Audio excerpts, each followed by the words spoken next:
Hello, I'm Tom Vaughn, Principal Engineer at the Common Crawl Foundation. I'll be speaking about why open data is essential for open models. Most of today's foundational AI models would not exist without open web data, but very few talk about the data that makes them possible. So what is Common Crawl? Common Crawl is a 501c3 non-profit organization that's been archiving the web since 2007. We've built a corpus of over 300 billion web pages. That's more than 10 petabytes of data. It's all free, open, and hosted on AWS S3 through their Open Web Data Sponsorship program. It's also heavily used. More than 10,000 research papers cite Common Crawl's data. Every month we add between 3 and 4 billion new web pages to our archive. Our releases also include web graphs following each monthly crawl, from which we derive host-level and domain-level rankings, which steer our future crawls. We use harmonic centrality as a primary ranking algorithm, which is similar to PageRank, but it's inherently harder to manipulate. This gives us a reliable way of seeing how well connected a host or domain is, allowing us to build a stratified sample of the web. This is harmonic centrality. In simple terms, the harmonic centrality of a vertex in a network measures how close that point is to all others. To find it, you look at every other point in the network, measure the distance to each one, and then take the sum of the inverses of those distances. This means that points closer to many others have a higher harmonic centrality, while those further away from others have a lower one. You can see these rankings and compare them with PageRank and search through them on our website. At the domain level, we can search for Wikipedia here, and we'll see that it has a PageRank position of 34 and a harmonic centrality position of 15. At the host level, we can search for Wikipedia, and we'll see the PageRank and harmonic centrality positions for those hosts within that domain. So why is Common Crawl important?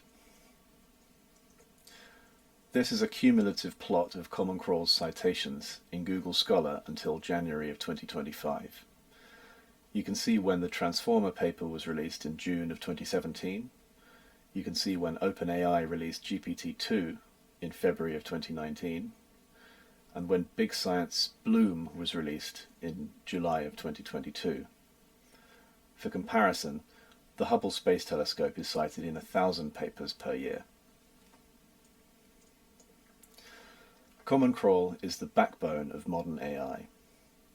Over 80% of GPT-3's training tokens came from Common Crawl data. Foundational data sets like Oscar, MC4, and the Pile all rely on Common Crawl. So whenever you hear about a breakthrough in AI, the chances are it was fueled by open web data. There's a problem, however, with multilingual data. Our crawls contain much less content in languages other than English. In fact, you can see that around 45% of the data was identified as English in our most recent crawl. The next biggest language represented is Russian with about 6%, and then German with around 5.8%. The large tranche you can see labelled Other represents a long tail of low-resource languages. That imbalance leads to risks. Research shows models often behave unsafely in low-resource languages.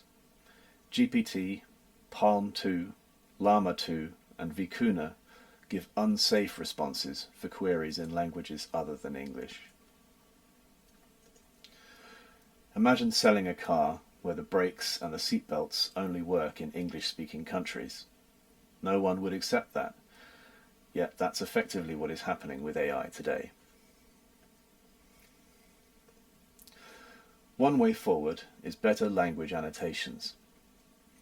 Our language annotations project is one way we're working on this. This initiative, which is hosted on ML Commons Dynabench, aims to gather annotations for languages other than English. Another of our initiatives is our Web Languages project on GitHub, through which we gather URLs in as many languages as possible, which we then add to our seed crawl. The aim of these initiatives is to strengthen and celebrate language, community, and culture. We need richer metadata so researchers and developers know exactly what's in the datasets they're using. That transparency helps us spot gaps, improve representation, and helps model builders build safer multilingual systems.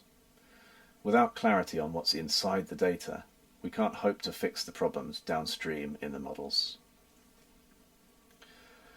At the WMDQS or WIMDUX workshop at the Column conference later this year in Montreal, and at similar forums, we're starting to see a global community form around these issues. People are realizing that data infrastructure is just as important as model architecture. It's not enough to scale compute and tweak parameters. We also need to invest in the pipelines, standards, and transparency that keep AI safe and trustworthy. Open innovation depends on open foundations. The open source definition from the Open Source Initiative has given us clear rules for software licensing, rules that unlocked an entire ecosystem. We need something similar for AI data. Most datasets today don't come with those guarantees. Without open data, models aren't truly open, and source code alone doesn't cut it. If you can't see the data, you can't reproduce the results, and you can't build real trust. There's also important work happening in signaling. Creative Commons has proposed CC signals, a way for creators to say how their work should or shouldn't be used in AI training. At the same time, working groups at the IETF are drafting standards for how websites can communicate with crawlers and automated agents. Beyond copyright debates, groups like Open Future argue that we should view generative AI as a cultural and social technology, one that changes how societies value and share knowledge. The point is that this isn't just a technical problem, it's a societal one. In conclusion, openness is more than access. True openness requires licensing clarity, public infrastructure, and shared standards, not just public URLs.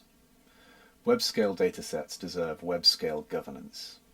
We need common protocols for signaling, attribution, and responsible reuse, like those emerging at Creative Commons and the IETF. We're building trust at the infrastructure layer, from licensing to language representation. Common Crawl enables transparency that model cards alone cannot provide. Openness must include everyone. If AI is to serve a global public, our data practices must reflect global voices, not just dominant languages or institutions. Open data is not a side issue. It's the foundation of AI. Without open, transparent, reproducible data, we cannot have open models. If we want AI that is safe, multilingual, and genuinely innovative, we need to treat data infrastructure with the same seriousness we give to models and compute. At Common Crawl, we're committed to that vision, and we invite you to join us in making open data a global priority for AI. Thank you for listening. Please feel free to join us in our Discord server or in our Google group. You can scan the QR code to get access to these slides.